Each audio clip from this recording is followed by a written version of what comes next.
Ladies and gentlemen, welcome back to the Road to Grandmaster series here on the GothamChess YouTube channel. This is episode number 4, and in this series, just in case you need a reminder, I'm taking you through my journey of the return to competitive chess at the age of 28, how I'm practicing, what I'm doing on a day-to-day basis, taking lessons, and so on and so forth. First of all, we've had 3 episodes already. Your feedback has been amazing. A couple of very quick points here. Number 1, in today's video, I'm going to be showing you one of my best recent successes in the Title Tuesday Chess.com tournament where I defeated 3 Grandmasters.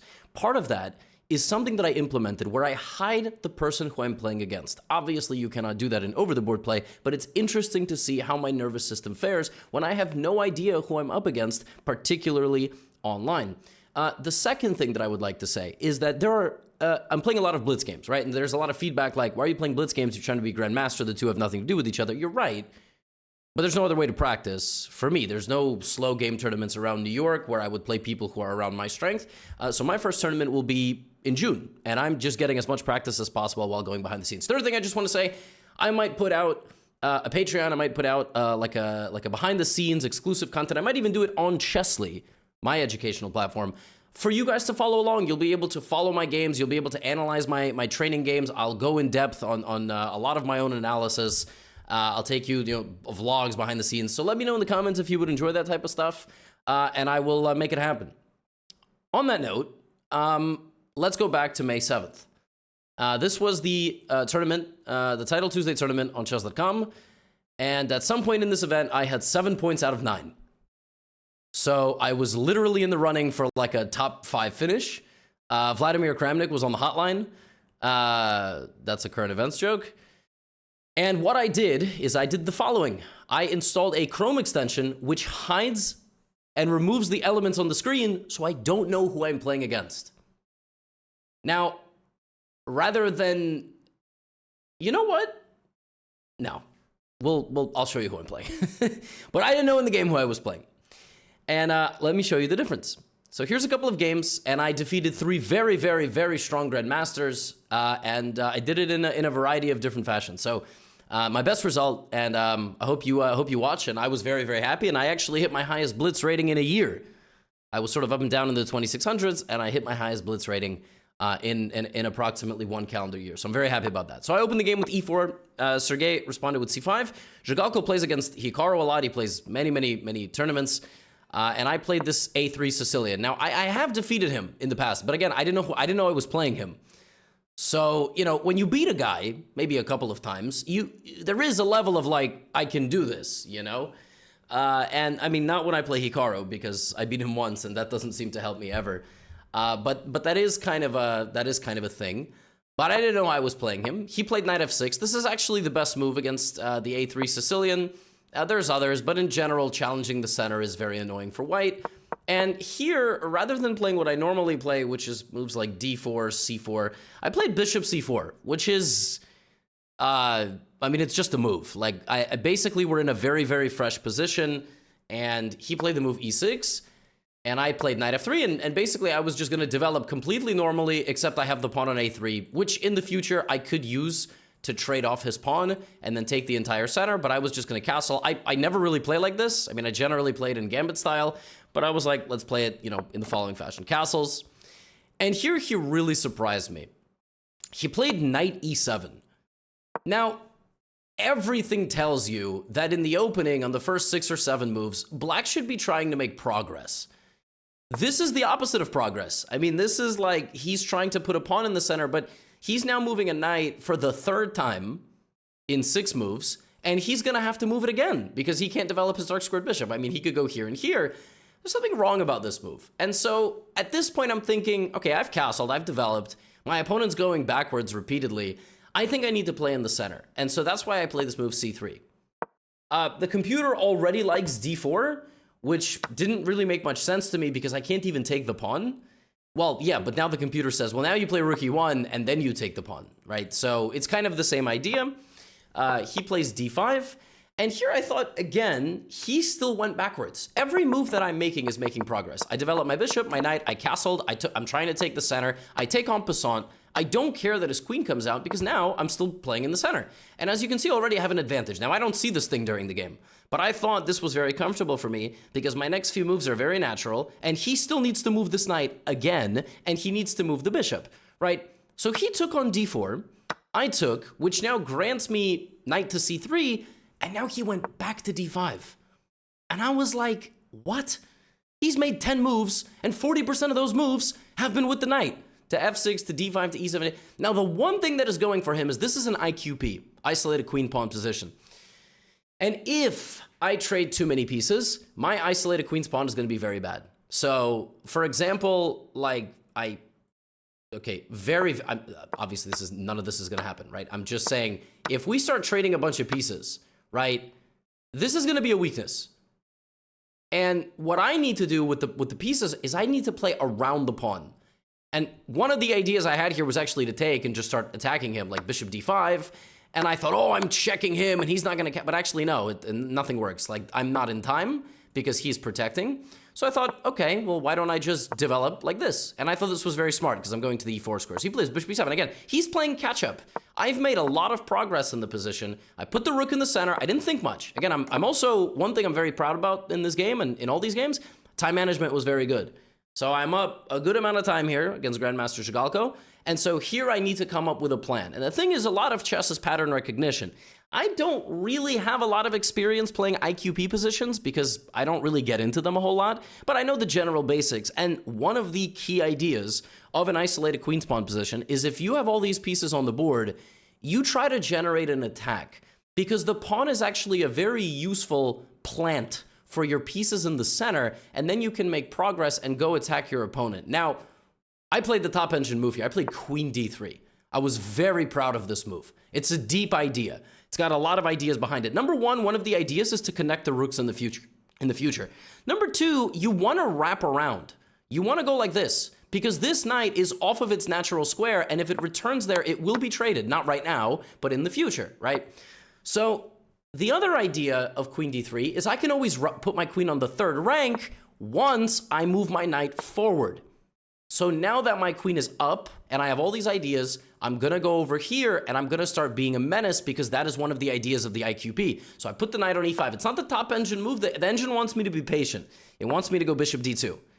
This is like the GM move. You know, this is like the... You don't gotta rush. Your opponent didn't do much with the position yet, but I'm always a little like, I gotta, bishop d2, just keep it, bring a rook. And then when the opponent starts going here, then you play like rook c1, and then when you've made every preparatory move, that's when you put the knight on e5, right? That's when you play your bishop a2, bishop e1. So I went knight e5 right away, but it actually worked out quite well because Sergei traded with me and then tried to trade queens. And here I found one of the ideas that I'm probably most proud of in recent memory. I'm winning, but I'm only winning if I find my idea. Now, one very appetizing move here is knight to d6, but it doesn't work because my queen is overloaded.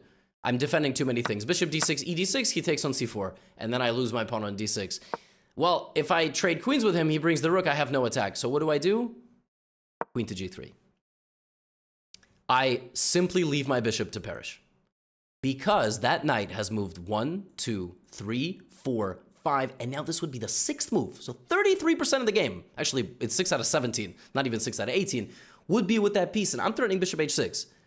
Now, if he defends against bishop h6, like let's say king h7, well then I just move the bishop, and it only gets worse, right? g6, I play knight f6, I play queen f4, queen e3, queen h3. So what I calculated here when I was deciding to make this move, queen g3, it's funny because I spent 5 seconds on it. I didn't spend a minute sitting there nervously like, I don't know if this is the best move, blah, blah, blah, blah. No, I just had a feeling it was the best move, and I calculated queen g3, knight c4, bishop h6. He would give me his rook, and I wouldn't take it. I would not take his rook. I calculated this, g6, and now I have to find a good attacking move. And again, I'm very proud of this move. I was patient. I did not cash out because that's not a good cash out. I lose both my rooks. I saw that the dark squares were weak, and I played rook to d1. And this very simple move is the death of the black position. And the reason for that is the dark squares. So if he blocks, I was even thinking to play something like bishop to g5, but even something like knight f6 check, he can't defend himself because the rook hangs and the bishop hangs. This is probably what he should have gone for, a position like this, where, he's going to win some pawns. I'm still winning, but it's, you know, it's a little scary. I might lose this pawn. He might make 3 queens. But he didn't do that, and instead he brought the queen out, and here I was like, wait a minute. And I found a very nice winning idea. I took a step back. Now, I can actually take the rook at this point and just kind of go all in. I thought this was very clever, bishop g5. The idea of bishop to g5 is that while his queen move targets me over here, I have knight f6 check. So the real winning idea is this. Like, this is game over for black. Black cannot stop the dark squares from collapsing. And so on this move, I realized I have a very simple tactic. I can take the bishop. That's it. And the point is the rook is hanging. If he moves it there, I have knight f6 check. And on top of all of that, when all this dust settles, he has 5 seconds on the clock. And I'm winning. I have a completely winning position because I'm going to pick up the rook, but I'm not just picking up the rook. He can't move his bishop. He can't move his bishop. There's nothing he can do. So since he can't move his bishop, he plays king e7. Now at this point, normally panic would set in. I would realize that I'm winning, but I found a very clean, very, very simple solution. Rook c1.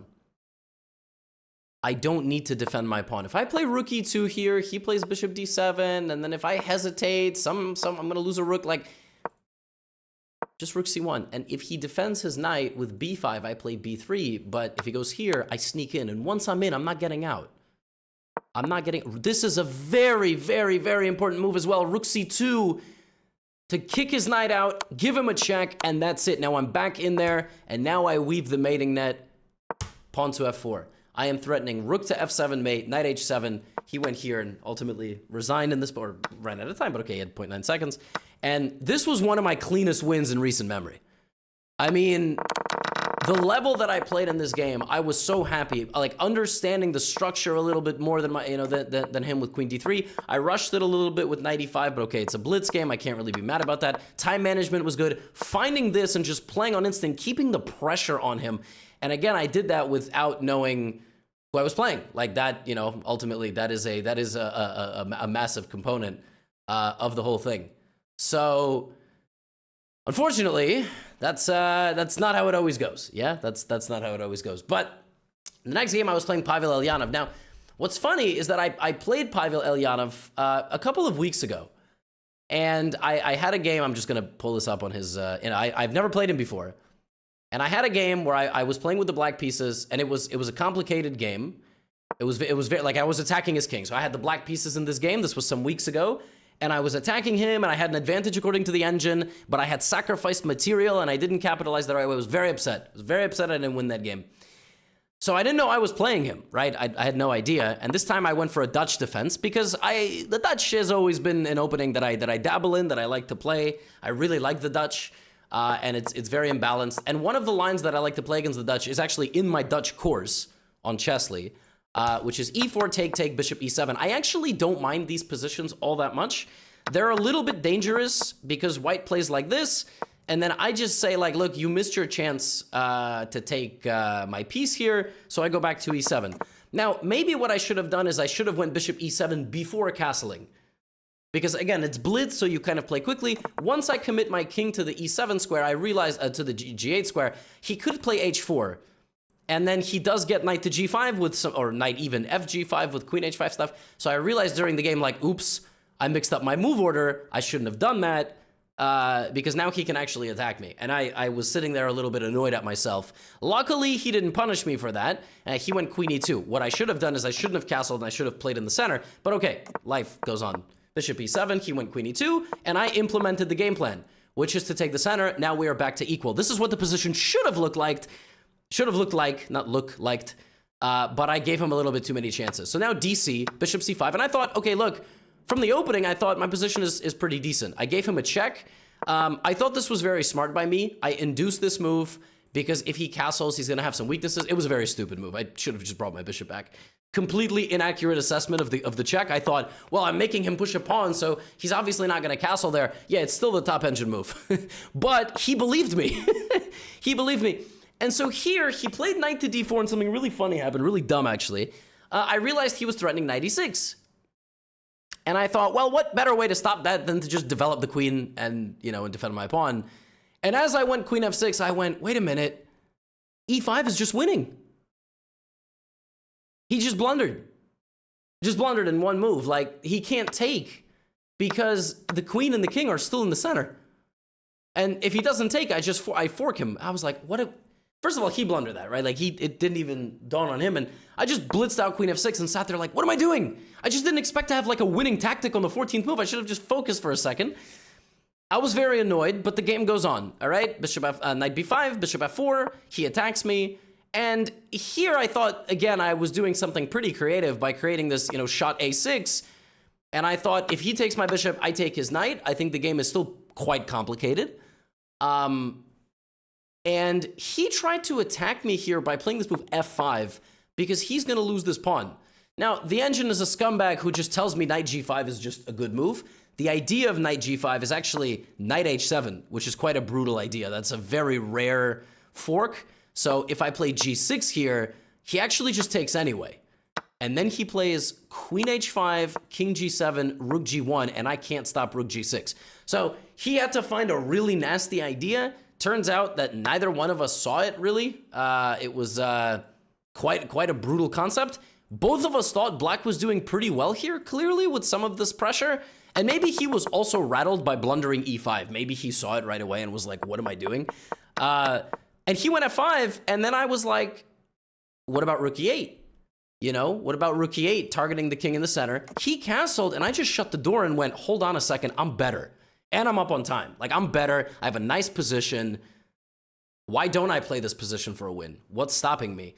So he took on b5, and I went with my knight, and I'm down a pawn, but I have the center. I'm going to win a pawn back. His king is wide open. At this point, I'm starting to believe. He goes here, I take the pawn. I'm like, I'm not even down a pawn anymore, and bishop e4 just straight up wins. So I'm starting to believe. Now, the problem for me is generally when I start to believe, I also start to panic a little bit. Right, so I'm like, okay, focus. Now, he goes knight to g1. At this point, I'm up 50 seconds on the clock. And I know I'm winning. I know. Look at white's position. And I thought I just outplayed him. As you can see, the computer ruins a lot of the fun. The computer is like, you both miss chances, you both suck. But I thought I was outplaying him, which was giving me confidence. Obviously, I don't know who I'm playing. My screen during the game looks like this. I don't know who I'm playing, but I do know that it's a good player because I have a lot of points in Title Tuesday. Like, I'm not an idiot. I am, but not in this context. And I was like, okay, I'm probably playing some GM, and he's playing, like this. And so here I played e4. I thought this was a smart move. I take away the square from the knight, and I enable this, which could enable potentially some 6th rank activity in the future. He plays rook d1. I just bring my rook. And I thought, look, I'm going to play fast. He's going to start playing much faster because his position is bad, and he's low on time, right? He plays this move f4. Right away, something in my mind is like, wait, but that's a really bad move because f4 changes nothing. Like, now I have the position and pass pawns. This one's not a passer, but this one is. Like, now my e pawn, which couldn't go forward originally, can just go forward now. So I was like, what a bad decision. But I don't exactly know how to punish it. Well, actually, as it turns out, this move just loses on the spot to this. En passant, I should have known better. Now, if he takes with the queen, I have this move. He probably was going to go here and take with a knight, but I'm still winning. Like, he can't do that. Rook f8, and then he would go back. And then, so I should have just taken. But again, in blitz, you make these split-second choices. And so the decision that I made here was play a fast move, let him suffer, let him think. Because that's how people beat me. So I said, you know what? f4, king h8. I didn't even spend a second. I spent like 2 seconds, maybe. King h8. You make a decision. I want to go d4. I don't want I don't want my king on this diagonal. I don't want my king on this diagonal. I'm gonna go d4, king h8. So he thinks he'll place queen f2, and now I'm like, okay, buddy, e3. I mean, you let my pawn go, and now d4, and now everybody's going, and now bishop e4 is a problem. And he takes. I trade the rook. He takes here, and he misses that this comes with a check. He thought I couldn't take because my rook is hanging, but it comes with a check. Now he has to block, and my bishop is getting in there as well. So I didn't play it the way Stockfish wanted, but I played it my way. He goes here, and the game now ends in style. Everything is winning, of course. I can play bishop e4. I can trade the rooks and bishop e4, but the game ends in style because a move ago I said, this is a bad move because it allows me to get a pass pawn. And it's only fitting that the way the game ends and I get my revenge on Mr. Eljanov is that I push the pawn. Pawn forking 2 rooks is how this game ends. Very, very, very nice finish. He could take my rook, but I take a rook and I get a queen. That's the thing. And he can't do this because he would be hanging his king, so that wouldn't work. Yeah, I was very proud of this. Like, this was, and then the opponent got revealed because, again, I didn't know who the opponent was, so I was like, wow, I got revenge. That's amazing. If I knew I was playing him, there's a very good chance somewhere in the middle game I would have done something stupid. But maybe not, maybe I'm elevating. And so in the next game, the very next game, I obviously know I'm playing somebody good. I just beat 2 GMs back to back. Like, obviously my next opponent's gonna be good. And I just had some success with my Sicilian A3. So I played against this player. Again, I don't know who this is during the game. You see it now. And we played this system. I love this A3 Sicilian.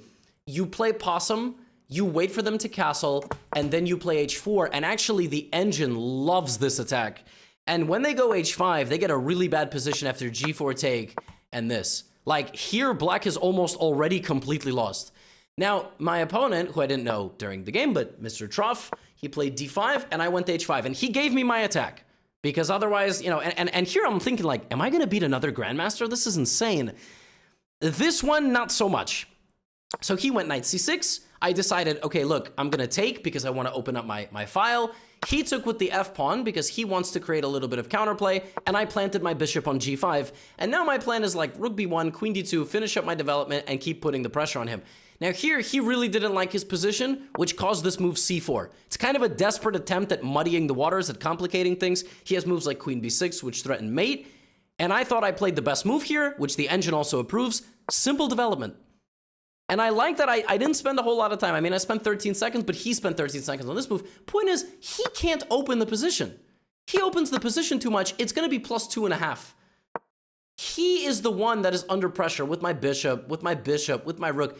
So he goes Queen A5, again looking to complicate things, and I just play very simply Queen D2. Every move I've made has improved my position. I develop my knights, I develop my bishops, I develop my queen, and now he plays this move D4. D4 also works in my favor because after knight to E2, he's still under massive pressure. Massive, massive pressure in this position. If we trade queens like Queen D2, I can even come back. He can go CD3, CD3, he's lost. He can't defend against my bishop. Like, he can play bishop D7, I just play knight F4, knight G5. I mean, like, he can't defend himself. It's kind of insane, but it's the truth. So he goes here. I take, and I just play Queen E3. I'm like, wait a minute. His attack is over. Like, it's completely over. And I'm up 40 seconds. And again, the more I win, the more nervous I get, because I'm like, oh my God, like, this is unbelievable. I can't believe I'm actually playing like this. He goes Rook F7. Now I know I have a chance here, right? I know I have a chance. I want to play Knight F4. I want to play all this stuff. But I decide, you know what? Just like the Eljanov game, I'm just going to improve my position. My pawn is defended. Now I don't ever have to worry about blundering it. He doesn't have a move. I'm not sure this is even an improvement of his position because it's in the way of my pawn. Let him think. He goes here. And now I'm thinking, all right, I gotta go. Like, I gotta go because he's gonna start bringing. So now it's time for Knight F4. At this point, I think it's over. I don't see a move. Everything is defended. I'm threatening Knight E6. Like, the game is over. And so I thought he has to go Knight D8, defending himself. At which point I would figure out a move. I would play D4, D5. I would play Bishop H4 here. I'd play Bishop H6. I'd figure something out. All right? But then he went here with 20 seconds on the clock. I have an 80-second time advantage in a blitz game. Knight D4 is very complicated. Because if I take the knight, he takes my bishop, which is a little bit scary. But I was like, so what? I'm winning. I'm up a pawn, and I'm going to win a rook. But now the nerves start kicking in. Now he takes Rook F8. Now the nerves start kicking in. Now all I'm hearing in the back of my head is, don't screw this up. Don't screw this up. How do you win this position? Now I'm seeing ghosts. I'm seeing ghosts. If I take the rook, my knight is hanging. If I move the knight, he takes my pawn on G2. Okay, what do we do? I mean, how are we going to, what are we going to do about this? Well, honestly, the easiest thing to do is probably just play Knight D5. Knight D5, I get a rook off. I might get a queen off. I might get a knight off. He plays Queen G2. He hangs the knight, and then I castle queenside. Like, it's a wrap. I go G3. Suddenly he goes here, and I'm like, uh-oh. He's going to get my bishop. He's going to fork me. Oh my God, what have I done? I'm panicking. Panic mode sets in. I'm like, what do I do? I gotta get his queen off the board. If he's gonna attack me, I gotta trade queens with him, right? He says no queen trade. I'm like, oh God. All right, I gotta take he's attacking my bit. I gotta take. Okay, I got 50 seconds, he's got 10 seconds. How do I deal with knight to d4? I kind of want to play f4, right? Kind of want to play f4, kick his queen out. All right, let's do that. He goes here. Now I'm like, now what? I want to castle, but if I castle long, I mean, that's really dangerous. Like, am I gonna get mated?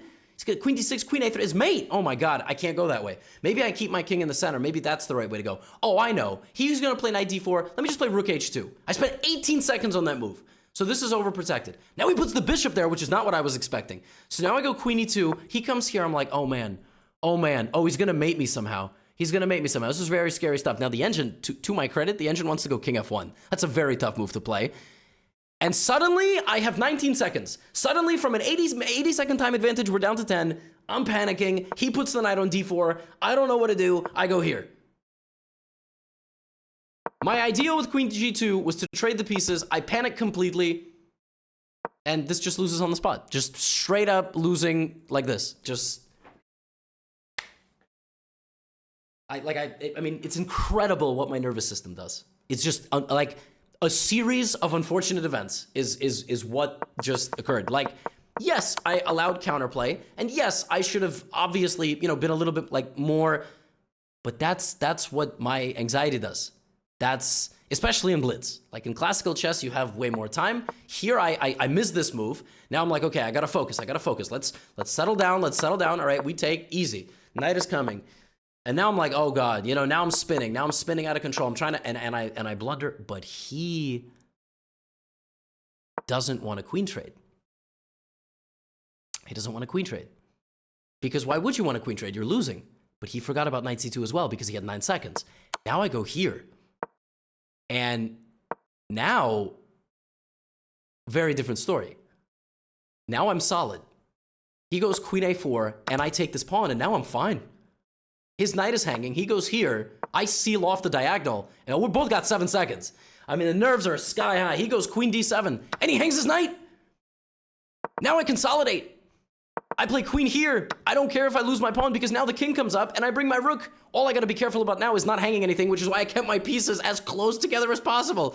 Rook f8. Now I don't want to lose on time, so I play rook h1, h5, and rook g2, and that's it. His queen is trapped. And I'm winning. I'm going to take on g6. I'm going to take on h5. He goes here. I mean, we play a couple, like 1 or 2 more moves, and he resigned here. And I won this game too. And I ended the tournament with 7 out of 11. And I'll show you one of the last heartbreaking games that I played. This was my last round of the tournament. I had 7 out of 10, and I was playing Puya Idani, very strong Iranian Grandmaster. So what happened in this game is, as always, you know, from the opening, I was very comfortable. I had a very interesting position. This is the position straight out of the Scandinavian defense course that I have, by the way. I misplayed it. I should have taken on a4 here. I misplayed the opening, but so did he, and the position was equal. And I knew the position was equal, and here, my very strong opponent straight up hung a pawn. Straight up hung a pawn. And then went here, and I was like, well, okay, I'm gonna take. Then he gave me this check. Attacking my king, attacking my knight. And I spent a while here. I spent 48 seconds. Half of that was nerves because I was like, am I really going to beat another, like, I didn't know how I was playing him. But I calculated here. I calculated knight c6. I calculated knight b5. Calculated a lot of different complicated lines. I was calculating queen b5 as well, like all sorts of different stuff where I could take the bishop. And ultimately, I settled on knight c6, which is fine, bishop c3. And I decided, you know what? I spent all that time. I'm just calculating random stuff. Let me castle.